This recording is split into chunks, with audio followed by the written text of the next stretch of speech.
Who doesn't love a comedian? Do you like that one? Hey? It's not that bad joke, is it? It's a dad joke. But I can do that. Me piace. How's that? Yeah, the Calabrese dialect is very distinct. I mean, it's distinct because in the communities outside of Italy, probably the Calabrese and Sicilians were the biggest movers, biggest immigrants. So a lot of people, even if they weren't Calabrese, know it because it's just everyone's. But when you go back to Italy, no one speaks it, right? Okay. Doesn't Godfather take place in Calabria? Sicily. Oh, in Sicily. Oh my God. Corleone. Okay. Your roots, both of them, your parents are from Calabria. You grew up in Melbourne. Sydney. In Sydney, but then moved to... I live in Melbourne, yes. You live in Melbourne. Which is your favorite city to live in? I moved to Melbourne 10 years ago because Sydney was just too pretentious for me back then. Oh, interesting. But I said if I ever have a family, I have kids in Australia, I'll move to Sydney. So yeah, I'll probably move to Sydney soon, I think. Do you have a favorite city in the world? Paris is just... it's really funny because some people are like, oh, I don't like Paris. How could you not like I love Champs-Elysees, like my dream. God, what a city. Yeah. I try and go once a year. I was there a couple of weeks ago. Oh my God, it's just, you just walk around. It's just never enough time in Paris. It's beautiful. And you do shows there? No. That's just for pleasure? Just for shopping. Oh, for shopping, yeah. Starts with an SH.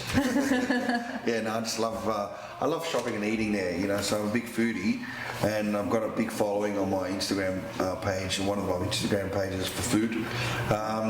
And so sometimes I get paid by certain organisations to go and research or review restaurants or types of cuisines and so on. So anywhere in the world? All over the world, yeah. That's fantastic. Yeah, I've been sent to Mexico, I've been sent to Cuba, New York as well, and I also combine it where I'm performing. Right? So next week I'm in America, and so I'll do a big review on all the new restaurants in New York. I do a lot of work in London, so review some of those there. It depends, and like I'll go to Singapore. Recently, I've been to Singapore, and I'll eat at Michelin star restaurants, and also street food.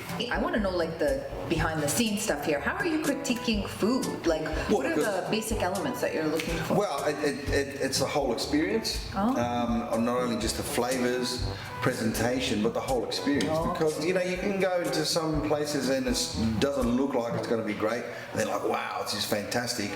Or you can go to, I've been to many Michelin star restaurants where I go, wow, this is just rubbish. I mean, it's not rubbish in terms of it's bad food or it's not flavoursome. Yeah. But for what they charge the public, and a lot of the time I'm very lucky because they give me the meals because you're reviewing it. Okay. But you go, wow, like this is €700 for this. I can take you to a restaurant where you're paying a quarter of the price and you're getting a lot more flavour, a lot more bang for your buck, if you like, in terms of flavour. There are some restaurants which are not even on the Michelin radar, which are better than what some restaurants are that are considered Michelin star restaurants. Can you give me an example of one of those? There's a couple in Paris. And the Italian cuisine is very interesting too. It's very... because Italy really is not one country, there was many countries in one. So everyone had their own cuisine. So the Sicilian cuisine is fantastic. The Sardinian cuisine, amazing.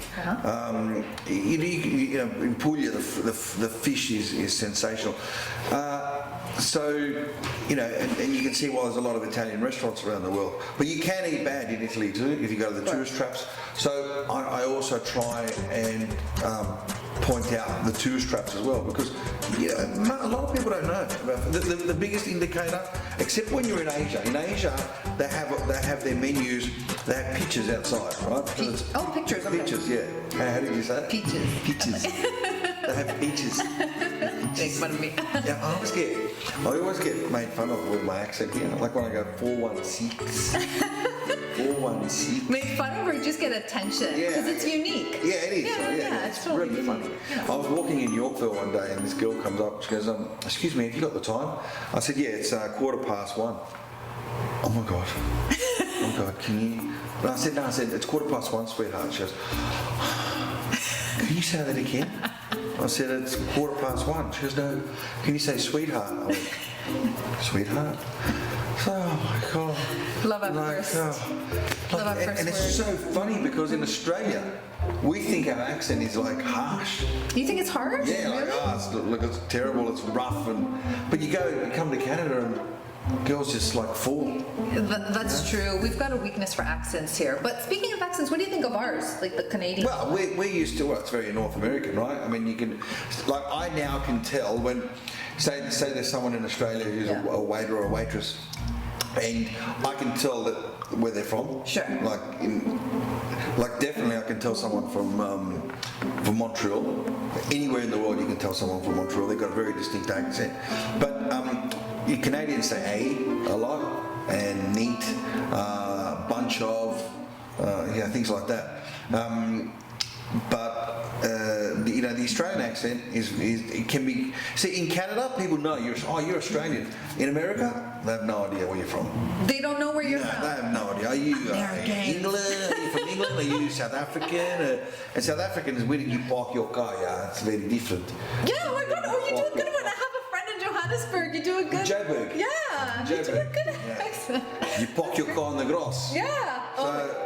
And then some people think we're from New Zealand. From New Zealand, that's hit the ball over the knee. Canadians know it. It's so funny. You cross the border, go to Buffalo. No one's got any idea where you're from. I mean, they know that you're not from there. Yeah. It's different. And you play a lot in Toronto, and I know that like in Toronto, this is where you have a huge fan base, right? Dude. Like you get a lot of. I think most amount of tickets sold fastest was in Canada. Right. And I was looking up, like, oh my God! But we love the multicultural comedy. Like I turned you on for my mom. I turned on. Oh yeah, really? She's like, oh, he's just like us, una pazza, una razza. You don't have to be Italian to get my show. And we're going to be expanding the market in Canada in 2020. Okay. So there's a big show coming up. I can't really talk about it now, but I will come back. Okay. When I come back, and we'll talk about it another time. I am coming back in January for a show in Niagara. I think it's a Scotiabank convention centre, but everything will be on my website. But we are in Australia. We there's a lot of ethnics, as you know, because you've been to Melbourne. Melbourne is the largest population of Greeks outside of Athens. Yeah, you're right. Yeah. And the Danforth. Yeah.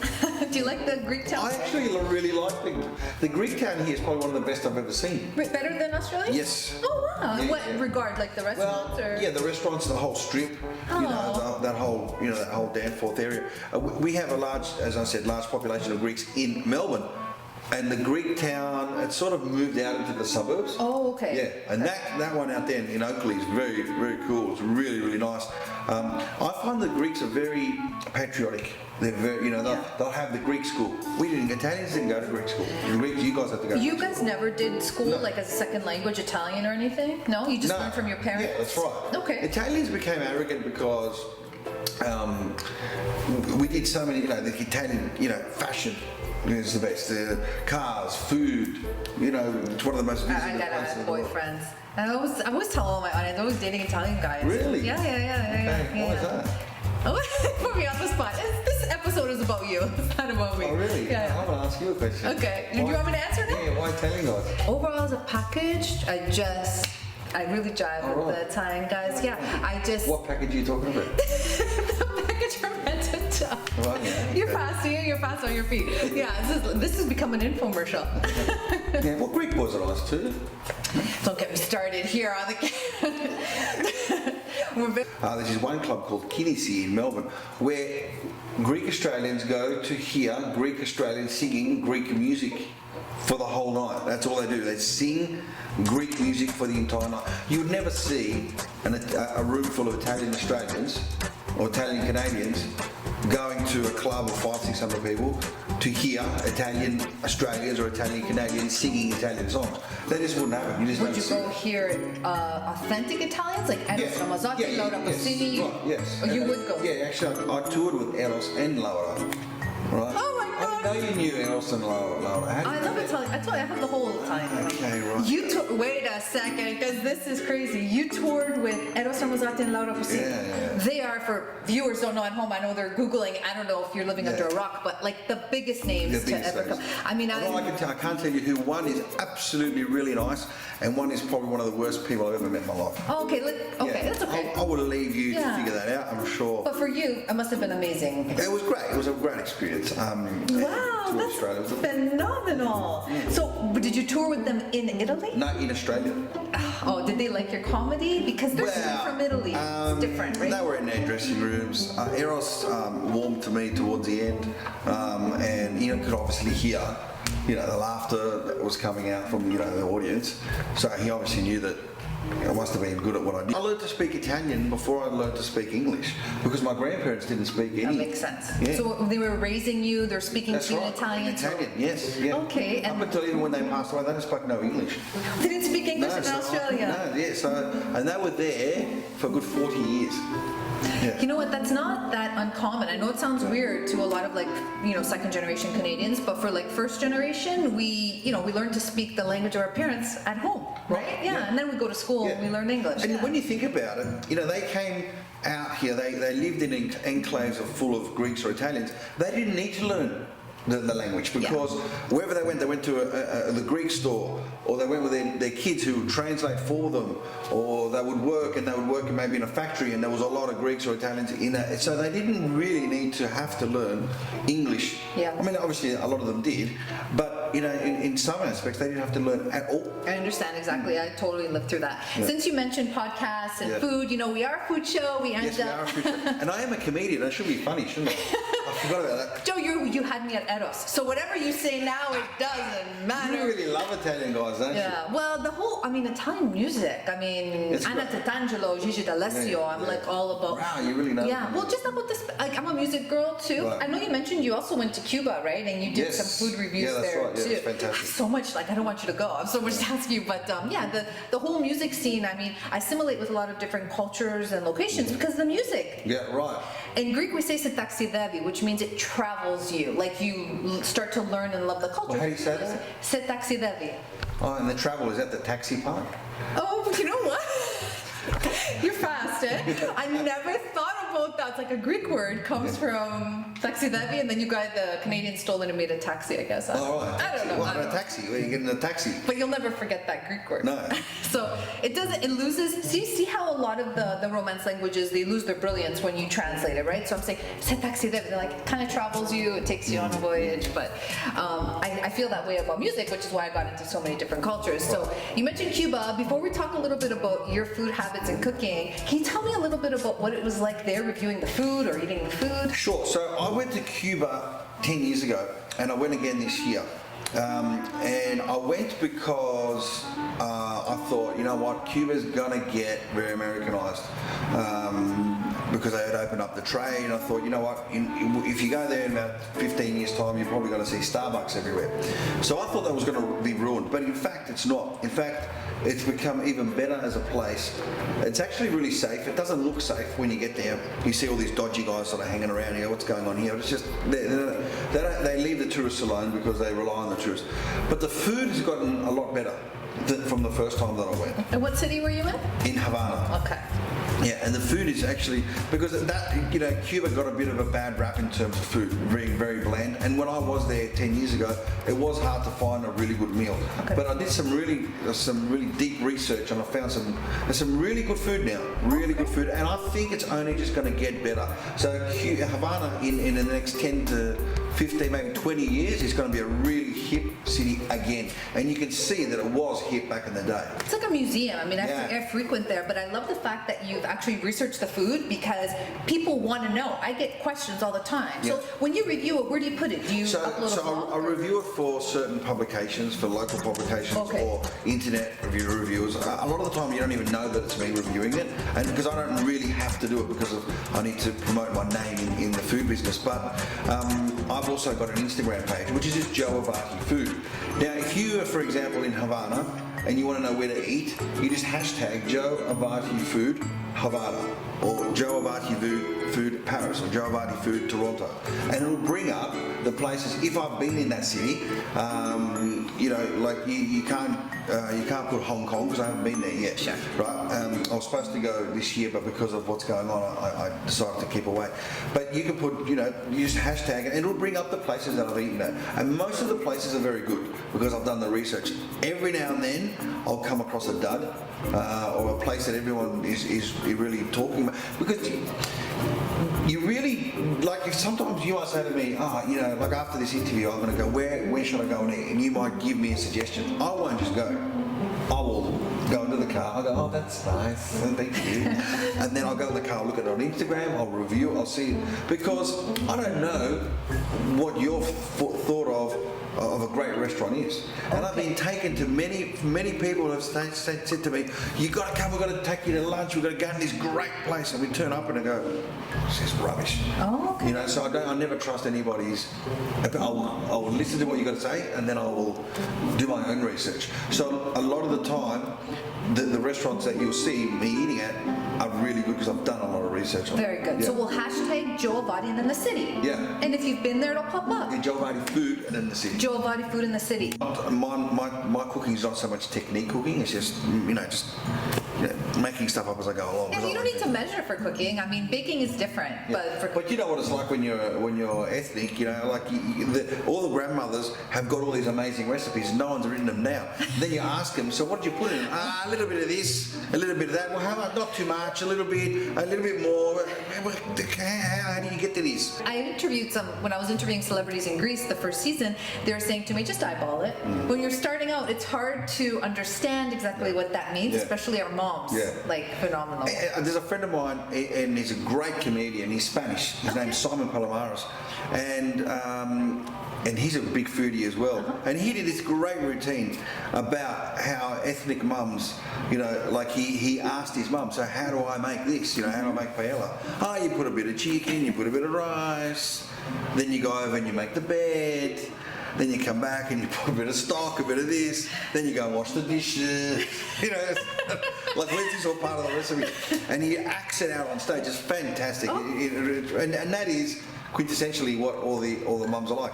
And hence why there's so many great cookbooks now, because somebody has decided to measure it and put it in a cookbook, an Italian cookbook, or, you know, the Greek grandmother Yaya's recipes. You know that. That's good. Of course I do. Yeah. No, we you know, I have a lot of Greek friends, and we have a lot of Greek people that come to the shows in Australia, lots.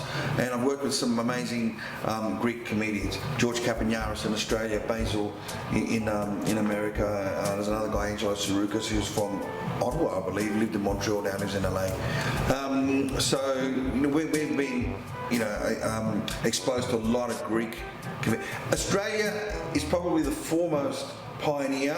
The Australians are the pioneers of ethnic comedy in the world. We've been doing ethnic comedy for 30 years. It's because you're so ethnically diverse. Yeah, and also because Australians like to take the piss out of themselves, so we make fun of ourselves. Say that again. Take the piss out of ourselves. Because I've never heard that. Oh my god. Oh, yeah. I can't even say it. Oh really? Okay. Take the piece out. Yeah. Let you say it. Yeah. It's like when someone goes, "You're making fun of me." It's like, "You taking the piss, mate." Oh, is that what that means? Yeah. Okay. Can you tell me what's the definition of wog boy? Is that a derogatory term? Yeah, right. So wog boy is in back in the day was of a derogatory term. It was, okay. So, and it's interesting that you bring that up, because the word wog is used a lot in titles in Australia for shows. Some of the biggest shows are called Wog Boy. Okay. We use it all the time. So a wog is a collective term for anyone who's Greek, Italian, Lebanese, Croatian, European. Ethnic European. And lives in Australia. And lives in Australia. Doesn't exist anywhere else. A wog, if you say that word in England, is very derogatory. Okay. Right? So, I will but it's not say that. It's for. But amongst you're not allowed to say it anymore. The N word in America. Oh, okay, but it's worse than that in England. Got it. Right? So I'd get up in England and go, "Yeah, I'm a wog boy." People go, "You're not a wog boy. What are you talking about? You're white," you know. And people get really, I think I wanted to ask you on it so you can define it, because amongst Australians, it's not bad, right? Well, now it's not bad because we've used it so much in our comedy over the last 30 years that it's become fine. So it's like, this is my wog mate. So it's actually fine. Okay. We've made it okay. but it's the tone that you use. You know, if you say piss off your wog, then you know that's really bad, right? But you know, if you say it in it's a tone. If you say it in a nice way, this is my wog friend, that's fine. Everyone's okay with that in Australia.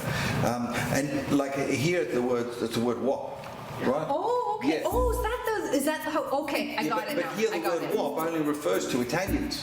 Yes. There, the word wog refers to everybody. All ethnicities. And here's something that's interesting. I've done a lot of interviews here. I use the word wog, not a problem. Go to America and you're about to do a radio interview, and they say the producer will pull you aside and say, "Excuse me, can you not use the word wog?" Because it's really offensive to them. In America, it's really funny. They get the public political correctness is out of control. But behind closed doors, there's some of the most racist people I've ever met in my life. Sure. Do you have shows there a lot? Which cities, New York, New Jersey, Connecticut, Boston, Oh my God, you must have a crazy time in New York, right? I love New York. It's one of my favourite cities. Or they must go nuts for you. They do. They really enjoy that kind of comedy because, again, same thing. Outside the home, I'm an American Italian. Right? In Australia or in Canada, I'm an Italian Australian, I'm an Italian Canadian. In America, I'm American then Italian. You can just feel it, you know. When you go to a function, they will sing the American national anthem, God Save the Queen, then the Italian national anthem. In Australia, we wouldn't do any of those. Okay. We're not really into that. It's like the cultural melting pot versus the cultural mosaic that we learned in Canadian school growing up. We're like this mosaic versus the very patriotic. You have a recipe for me that I'm going to try and make. Yeah. Okay. So I can't wait to hear what it is. Okay. So this is a pork belly recipe. And I'm amongst all my friends when I put dinner parties. This is my famous recipe. Oh, great. So you salt and pepper the pork belly, the skin overnight. You make sure that the butcher scores it for you, and you wrap it up in plastic, in a Glad wrap, and you put it in the fridge overnight, so it absorbs. I like to use thick, big chunks of salt. Oh, okay. Rock salt. Oh, okay, good. Yeah, so we do that. Put it in the fridge overnight. We cook it for about 4 to 5 hours on high temperature and then low temperature, and cook it always be immersed in wine. And then, are you marinating it in wine the night before too? You can marinate it in wine the night before, Yeah, good, sounds good. And then we use, we get green apples and fennel, and we cut them all up into the same size, and separate after about 2.5 hours that you started to cook the pork, then you put in a separate dish the fennel and the apple. That's so interesting. Is the apple your own thing, or did you grow up with your mom making that? No, not really. I think pork. You always see like a pig on the spit. Yeah. Okay. In its mouth, then like a half-eaten apple. And you kind of think, well, you could have let the pig eat the apple. Killed it. I've got a food scientist / comedian / you're a real Star Foodie, Joe. It's been an absolute pleasure, and we'll see you again in January. Thank you very much for having me. I was going to take on a stick. Yeah. You invented that? Yeah. No, get out of here. I should have got every rolling. So you invented... Okay. In Australia, the actual formula and stuff from Australia. Yeah. Are you serious or are you lying? No, you can Google it. Because when the company that puts that out is called Good Humour here, right? Or in America it's called Good Humour. In Australia it's called Streets Ice Cream. I was one of the food scientists. Picked up on it. When I first started comedy, there was almost every second story was about me inventing Magnum, because people love their ice cream, right? Was that hard to come up with that formula, Joe? No. No? You could have. Oh my God, I gotta get that on another episode. How he invented the Magnum ice cream. Yeah, phenomenal.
pork belly a lot. Okay. And following JOE Avati's pork belly recipe, added a different dimension to the traditional way I would prepare pork belly. Normally I would go sort of Eastern China, Asian flair, but this is a great recipe. Okay, you liked it. I am. Okay, I was a little afraid of it because we talked about this earlier. I am afraid of fat. Now, I am CanFit Pro certified. I am knowledgeable, and I do eat walnuts. Okay, for fat. Okay. You told me that I could eat this and it's okay. Correct. Tell us a little bit about the good fats. So in terms of fat, a saturated fat is the strongest bond of fat. So I wouldn't be scared of it. It metabolizes very, very well into the body. Okay. So fat that is in and around the meat, whole fat, or fat that is solid at room temperature is ideal. Without further ado, Chef Adriano, how are we going to get this thing started here? Okay, so we have our slab of pork belly now. It's Okay. important that you get the best quality pork that you can find. So this is from a local farm. Okay. We have about 2.5 pounds here with the yield. Following cooking process, you'll end up with about 2 pounds. So you should be anywhere between 4 and 6 tablespoons. Oh, okay.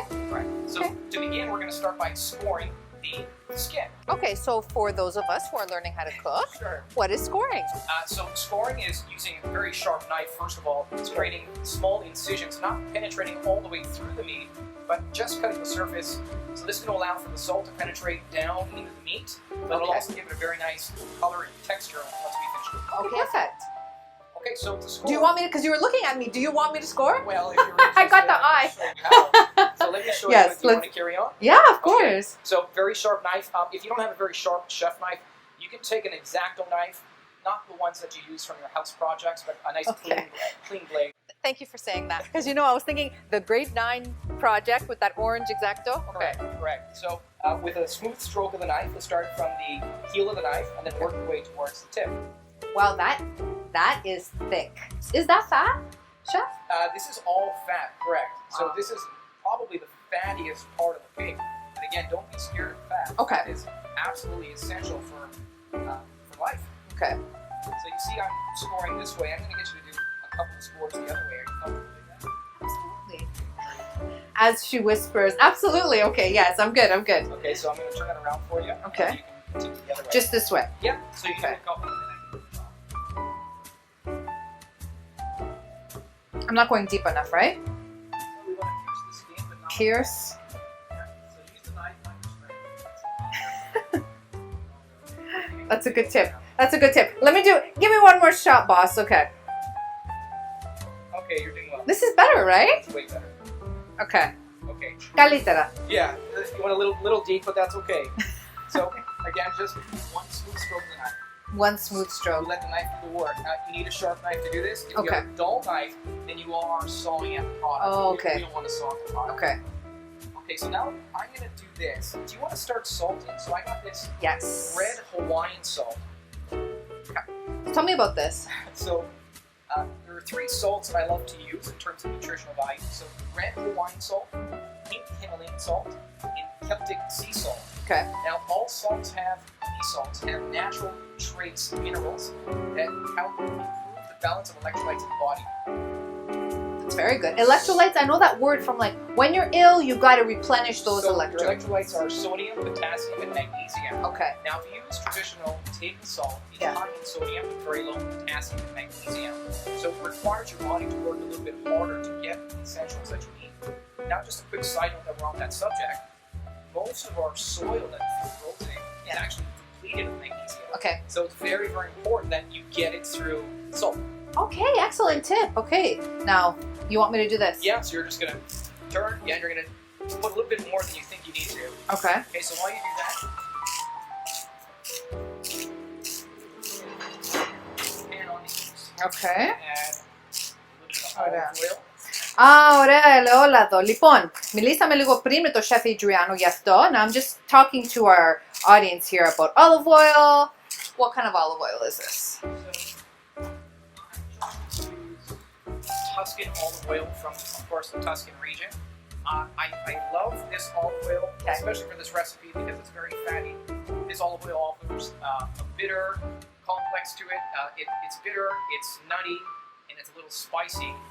So that's my preference too. That's so interesting. Like, I've never thought about this. Of course, I've been doing the show for a year, but I'm still learning. So basically, you're matching up the type of olive oil with the food Correct. that we have. Okay, excellent. Correct. Great tip once again. Yes. Wonderful. Now we do the Okay. same thing on the other side.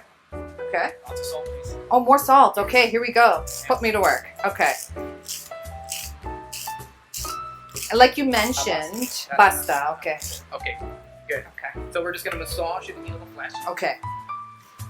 So now I got the pan on the stove. Okay. First thing we're going to do is actually toast our dry ingredients. Okay. Now before I get to this, I actually need to try something. Okay. So every year during this time, we are in November now, Yes. I get these fennel seeds I grow in my garden. So I picked fresh fennel seeds for this recipe. You can use dry if you don't have it. But Okay. you have one. I can't wait to try it. Yeah. Great. Just the seeds, right? Seed, correct. It's a very strong flavor, Yes. but I can imagine that when this is And cooked, you know what? When it's fresh, it's not overpowering. It's actually really sweet. Do you agree? it is a little bit sweet. And I also, let me tell you this, I have salt on my hands. Yes. And the combination is actually really nice. Excellent. Yeah. I love that. Good. Okay, so I have some already picked. Stop. Oh no, we've lost the fennel. Okay. Fennel Okay. seeds, so fennel Let's seeds switch are here. Okay, so we're toasting the fennel. Yeah, so when you toast any dry spice, what you're doing is actually just pulling out some of the essential oils, which will add another layer of flavor to any dish that you make. Great. So there's fennel, and Okay. then I have star anise seed. So with the fennel, also we have about a quarter teaspoon. Mm-hmm. Sage from the star anise seed. Okay. We're going to give it just a gentle toast. Now the pan is already hot. Okay. So what I like to do, and you've probably seen chefs do this before, you sort of just waft the essential oil or the steam that comes off the product. Okay. So I can already, it's done. I smell the nuttiness from Okay. the herbs. I smell the sweetness from the spices. So what's the next step, chef? So the next step, we're actually going to pan sear the pork belly. Okay. So I got just a splash of olive oil in the pan. And Okay. I'll cover the bottom. We're going to take the pork belly. We're going to Okay. go skin side down. Skin side down. Skin side down. Okay. Now this is pan searing. This is pan Okay. seared, correct. Okay, we hear a nice sizzle, so we're You want to hear the sizzle. The sizzle is very, Okay. very important. okay. Now, if you put it in a cold pan, you're actually going to lose the texture. Considering it's skin, the skin's going to be very textured anyway. But Okay. if you're doing other sort of proteins, hot pan is essential. Okay. Okay? Okay. So now while we're doing this, I'm just going to wash my hands. Yeah, Make sure you absolutely. prep for the produce. Okay, perfect. Okay, so Chef Adriano, we've been no, you're gonna come back. Get back in the frame. Okay. Searing for a few minutes. That's been about 3 minutes, correct? About 3 minutes. Okay, Yeah. what do we do now? Okay, so the next step, we're actually going to remove the pork Okay, let's switch. out of the pan. So I'll show you here. We got a nice gentle pan sear. Okay. It's going to help keep some of the flavors in. We're just going to sear the one side. Why just the one? Is that the way? That's the way Joe said to do it. Oh, okay. Okay. Yeah. Actually, no, you know what? Now that I recall, I think Joe said the pan sear. Well, no, he didn't say to pan sear, but that's your Yeah. interpretation So I'm of it. pan searing. Yeah, you're pan searing. Okay, very good. Okay. Okay, so now the next step. Okay. While that's resting, cut our ingredients. So I actually got celery root. Now, if anyone's never seen it before, it's the root from the celery stalk. Yeah. I actually grew this in my garden. So good in soup. Absolutely. Yeah. So we're going to cut both ends off, to get the head and the tail, Okay. and then we're going to do our best to try to keep the most amount of product to just remove the skin. Okay. Now, because it's oddly shapen, it does require some particular skill set using your knife. Which is why I'm standing back, chef. This is where we learn on the show, because we don't want to lose a finger. I can't be a host with 9 fingers. No. Okay. Okay. So we still got a little bit of soil in here, so I'm just going to get that wash. Okay, perfect. Okay. Of course, developing some flavor. So Oh, nice. it's oddly shaped and mismatched shapes, but that's okay. Okay. So we're going to puree this in the end. Okay. So the celery root, we'll reserve for now, put into a bowl. Okay. Very good. Yeah. Okay, keep that on the side. Yeah. Now I'm going to use fennel, Okay. which is also in season at the moment. Mhm. So with the fennel, we're going to start cutting the ends, Okay. similar size as we had the celery roots. Okay. And I'm going to reserve a little bit of this for our salad. Oh, very good. Okay. If I can have that bowl again. Okay.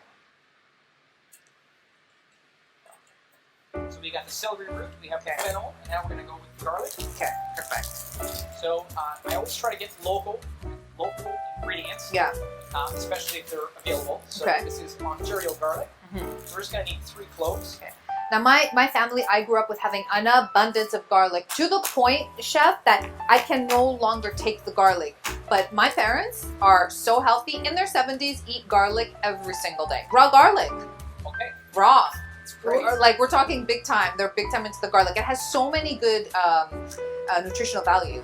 So my aunt used to tell me if you take garlic when you're sick and you put it between your big toe and second toe, that it will actually keep the sickness away. The big toe and the second toe? I don't know how true that is, but that's what she told me. Okay, so your ancestry is from Calabria, right? Correct. Okay, so we have a lot of similarities. I've never heard of the big and little toe, but definitely we consume it raw. So good, yeah. So the pan is still hot. I'm going to add some more oil to it. Ooh, I can smell all that now.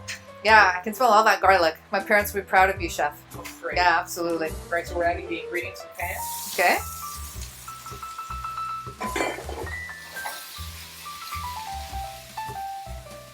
I just learned how to do that a few weeks ago. Yeah. So Yeah. The gentle toss of the pan out. Okay. You know what? I encourage you at home to actually try to do this. It's flip an egg over easy.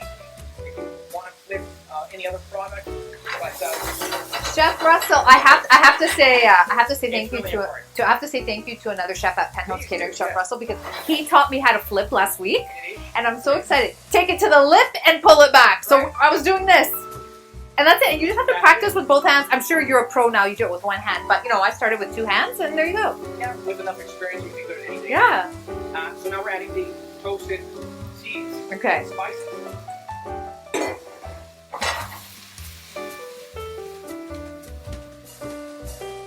Good, and then of course the smell test. Okay.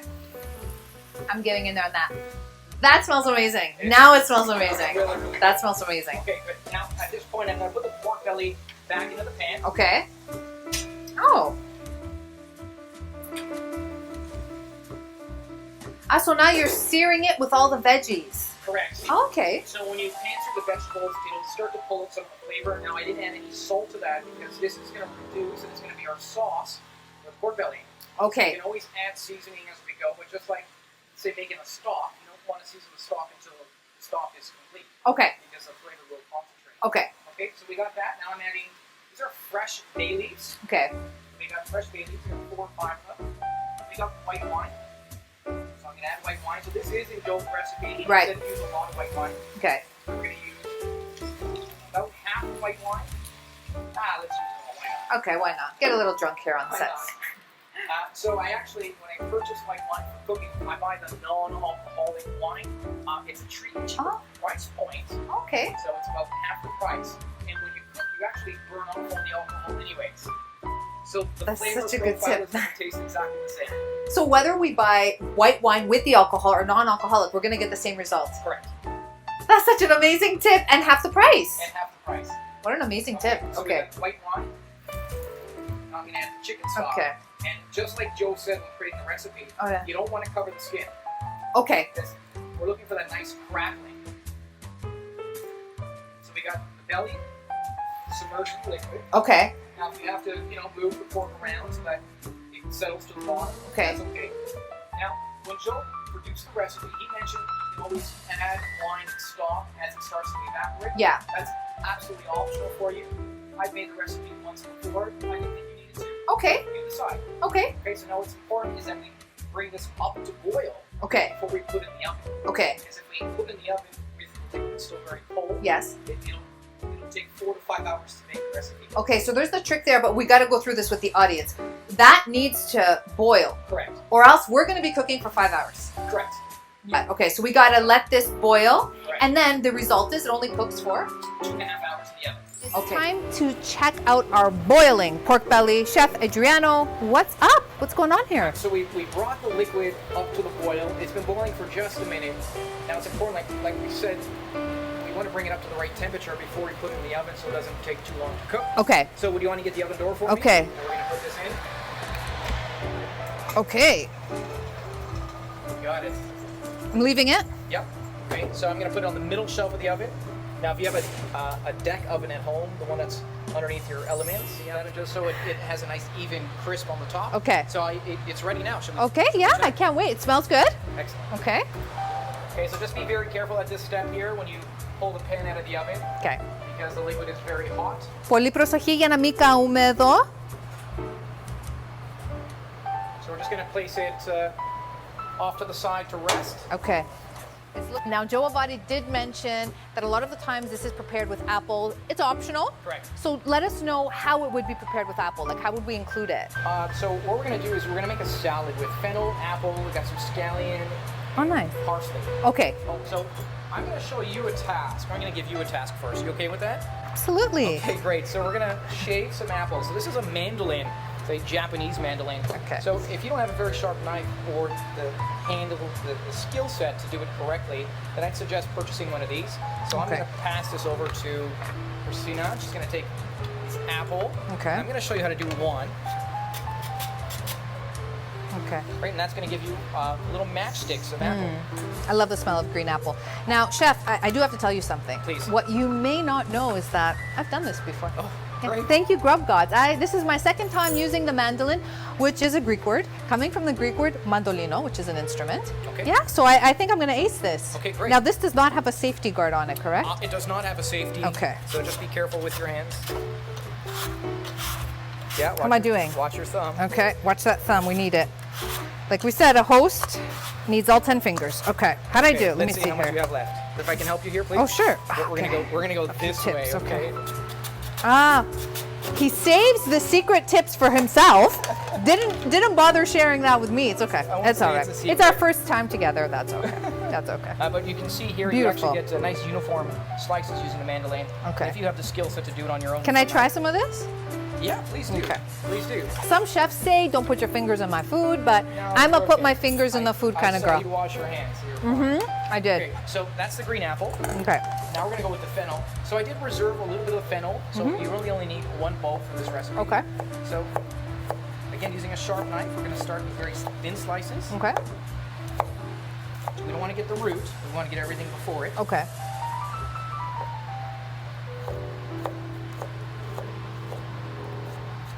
Such a good chopper, Chef Adriano. Just a little bit of practice. It could be better, but here we go. I like mixing it all together. You can chop and I'll just Sure. toss it up. Okay. Okay, so that's the fennel. Okay, very good. So I'm going to cut the green onions. What I'd like you to do here is just to pull some of these parsley leaves Okay. away from the stalk. So we'll need to say a dozen of them. Okay. And do we know why? Because I actually know the answer to this. You Oh. want to tell audiences at home why we pull the leaves off? You know what? I don't know if I know that answer. Really? Well, I'll tell you my opinion. I actually like it for the texture and for the color of contrast. Okay. But I also find that eating the stalk, it's very woody and True, true. maybe No, you you're can finish you're the correct. So I was just going to say that I learned from my year experience here on broadcast, everybody, that when you cut it up with a knife, you're actually losing a lot of the proteins. Right. Oh, so I understand why you pull the leaves Yeah. and not chop it. You can actually bruise the product as well. That's Yeah, what we don't bruise, and we're losing the protein and the health nutrients. You and the just want nutritional to. value. Correct. Yeah. Correct.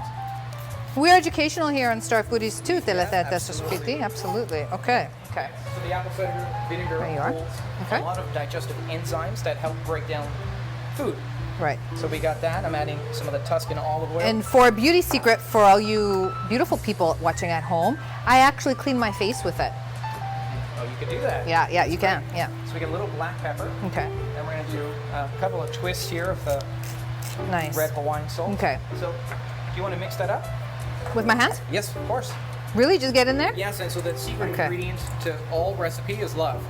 Oh, So as you're mixing, amore. you say love and you think about the people you're cooking for. With love. This actually feels really nice. Yeah. Yeah. You saying nice things to it.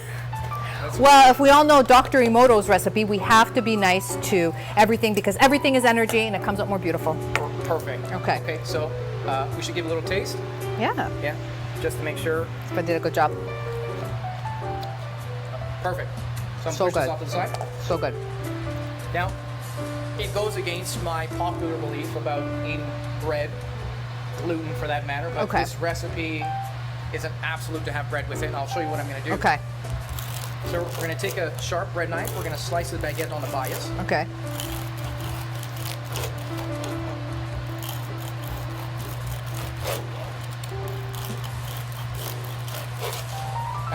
Okay. Now, if you want to come with me over here, I'm going to show you. So we see this fat that's on the surface. Okay. We're going to take that bread and we're just going to turn it up and down.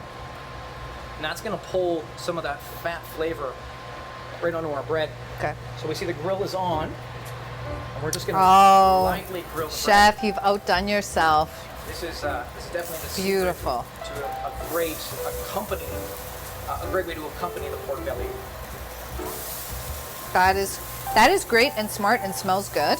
And who doesn't love that? For people that eat gluten. Yes, of And course. bread. Yes. Okay, so now that's grilling, I'm gonna take the pork. We're just gonna gently remove it from the pan. Okay.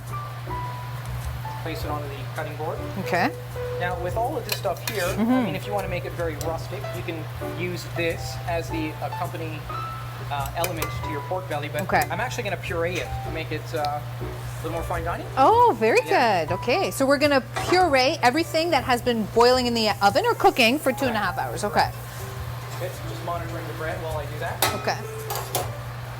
I can do that for you, Chef, because I'm used to burning things, so no worries. So if it burns. Yeah, it's all on me. Okay. Okay. This is going into a food processor or a Vitamix.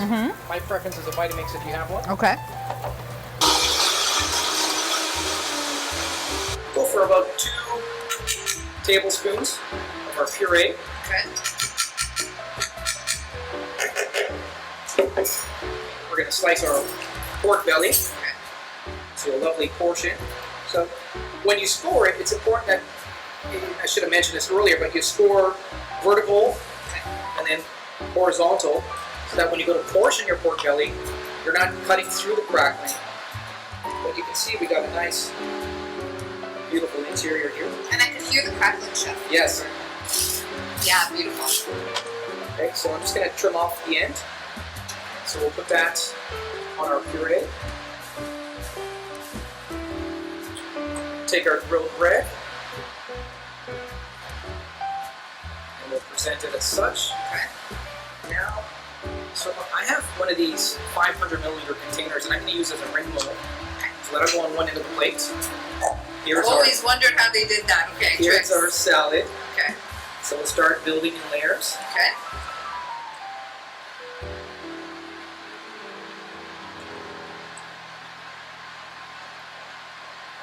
We'll gently remove the ring mold. And we got some nice, beautiful height on our plate. So I would serve this, you can go 1 to 2 people, 1 really hungry individual, and 2 sort of tapas style. Right. So that's our pork belly But recipe. for the entire pork belly, we're talking 4 or 5 people. This is a dinner party recipe. You can absolutely use it for a dinner party. Yeah. Yes, I would add a little bit more to the salad, but yes. JOE AVATI, I hope you like what we've done. I found you an awesome chef who made an awesome recipe. Thank you very much for the interview. I hope that everybody at home tries this and sends us pictures because I want to see if they can replicate this because I think you've made something quite beautiful. I think it's a fairly easy recipe. Thank you for having me on the show. My pleasure. Thank you for being here. Absolutely. Thank everyone for watching. And I want to thank everybody at CineSpace and everybody thank here you, at Odeum Event Space. Until our next episode, we all have to eat just like we're stars, like Star Foodies. Correct. Okay, ciao for now. Ciao.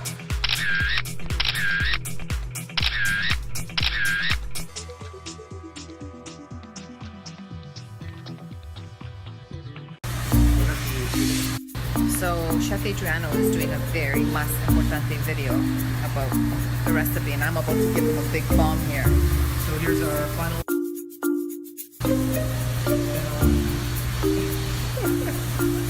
You have to be serious on the job.